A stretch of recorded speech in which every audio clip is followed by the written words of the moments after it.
Il était une fois, au beau milieu de l'été, des animaux qui vivaient paisiblement dans la forêt.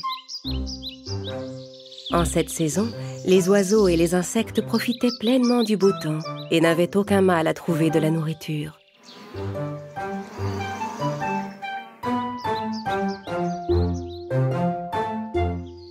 Pour la paresseuse cigale, c'était un jour comme les autres. L'insecte savourait les racines et les herbes qu'il avait trouvées et chantait des chansons en jouant du violon étendu sous un arbre. Oh, quelle belle journée, la la la la la, je chante des chansons avec mon violon. Je ne connais pas les paroles de la chanson, mais à quoi bon? Quand il eut fini sa chanson criarde, il entendit un bruit et écouta attentivement. Pour essayer de repérer d'où venait le bruit, il grimpa plus haut sur une branche de l'arbre. C'est alors qu'il aperçut un peu plus loin une longue file de fourmis. Les insectes marchaient en rang comme des soldats.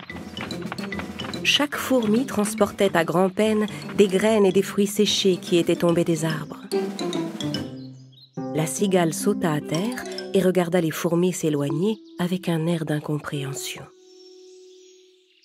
Je ne comprendrai jamais ces fourmis. Elles travaillent tout le temps. À cet instant, il aperçut une fourmi qui venait vers lui. Le petit insecte transportait sur son dos une graine bien plus grosse que lui.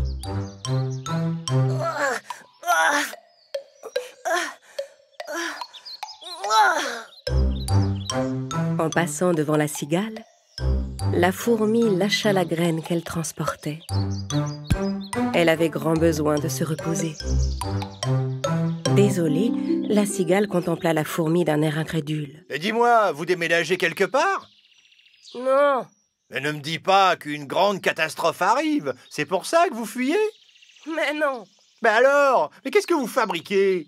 On rapporte de la nourriture. Ah d'accord. Eh bien, vous devez attendre beaucoup d'invités. Non, on fait nos réserves pour l'hiver. Vous faites des réserves pour l'hiver? Pourquoi? Vous avez tout le temps. C'est l'été. L'hiver n'est pas encore arrivé. Amusez-vous, profitez plutôt du beau temps. Oui, après, qu'est-ce qu'on fera l'hiver venu? Je suis sûr que vous trouverez de quoi vous amuser, t'inquiète pas. Tu ne penses vraiment qu'à t'amuser? Je te demande ce que nous mangerons. Eh bien, quand l'hiver sera là, il sera bien temps d'y penser. Pour l'instant, c'est l'été, il y a toute la nourriture qu'on veut. Lassée d'entendre la cigale dire des absurdités, la fourmi essaya de reprendre sa graine pour s'en aller. Je dois rejoindre mes camarades. Tu peux m'aider à charger cette graine sur mon dos? Un chanteur et un artiste comme moi ne doit pas soulever de charges aussi lourdes. Agacée par la réponse égoïste de la cigale, la fourmi détourna le regard et essaya à nouveau de soulever sa graine. Ah, je vais quand même te donner un coup de main. La cigale ramassa la grosse graine et la plaça sur le dos de la fourmi. La fourmi remercia la cigale et se remit en route. Pauvre petite, tous ces efforts pour rien. La cigale s'installa à nouveau sous son arbre. Elle grignota encore un peu, puis se remit à jouer du violon. Oh, quelle belle journée, la la la la. Je chante des chansons avec mon violon et je profite de cette belle saison. La la la la la. À cet instant, un écureuil sortit sa tête du tronc de l'arbre. La la la la la. Ça suffit, ça suffit! Arrête ça, s'il te plaît! Va chanter ta chanson ailleurs! J'essaie de me reposer, moi! Alors la cigale arrêta de chanter, jeta un regard dédaigneux à l'écureuil, ramassa son violon et s'en alla. Ils ne savent pas apprécier les véritables artistes dans cette forêt. L'été était toujours aussi beau et les fourmis continuaient de transporter de la nourriture dans leur fourmilière. Pendant ce temps, la cigale continuait de manger, de se promener, de s'amuser, de chanter et de jouer du violon. Enfin, l'hiver arriva et le froid s'installa.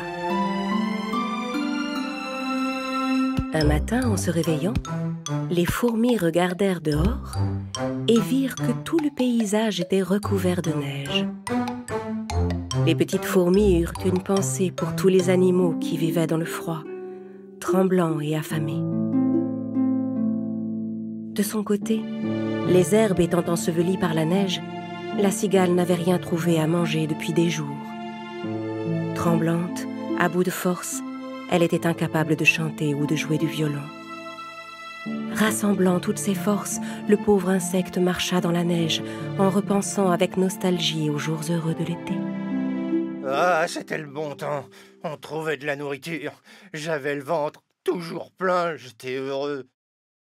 Soudain, il repensa aux fourmis qu'il avait vues transporter de la nourriture tout au long de l'été. Et il regretta de ne pas les avoir prises au sérieux.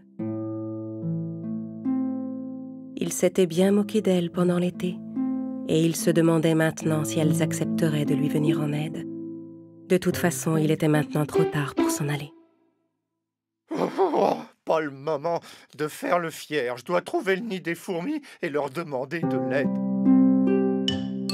L'insecte se dirigea vers la fourmilière. Arrivé devant la porte, il appela. « Y a quelqu'un? Aidez-moi, je vous prie. » Qui est là? Il entendit du bruit à l'intérieur de la fourmilière. Gelée et à bout de force, la cigale répondit. « Ma chère amie, c'est moi, la cigale. S'il te plaît, laisse-moi entrer. » En entendant la cigale appeler, la reine de la fourmilière s'approcha de la petite fourmi. « Que se passe-t-il? Qui demande de l'aide? » Une cigale paresseuse qui a passé tout son été à chanter, ma reine. Je pense qu'elle nous appelle parce qu'elle a faim. Ouvrons-lui.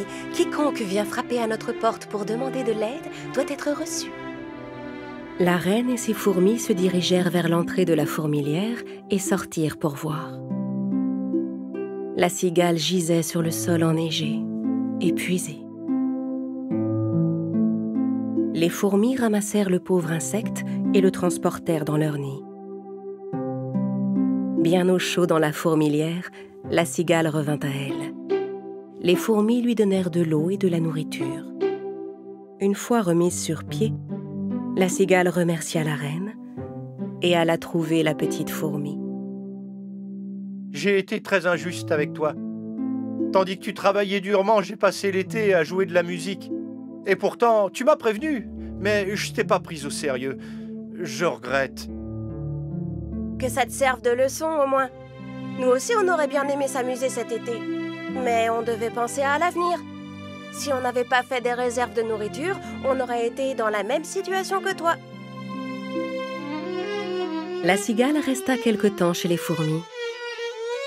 Elle allait de mieux en mieux et reprenait des forces. Quand elle s'en alla, les fourmis lui donnèrent de la nourriture à emporter. Merci pour tout, mes amis. Vous m'avez sauvé la vie. Je ne l'oublierai jamais. À partir de maintenant, je ne serai plus jamais paresseux. Je peux te demander quelque chose? Mais bien sûr. Qu'est-ce que tu veux? Quand l'été sera revenu, tu pourrais peut-être prendre des leçons de musique et apprendre à jouer du violon. Je suis sûre que ça ferait plaisir à tous les animaux.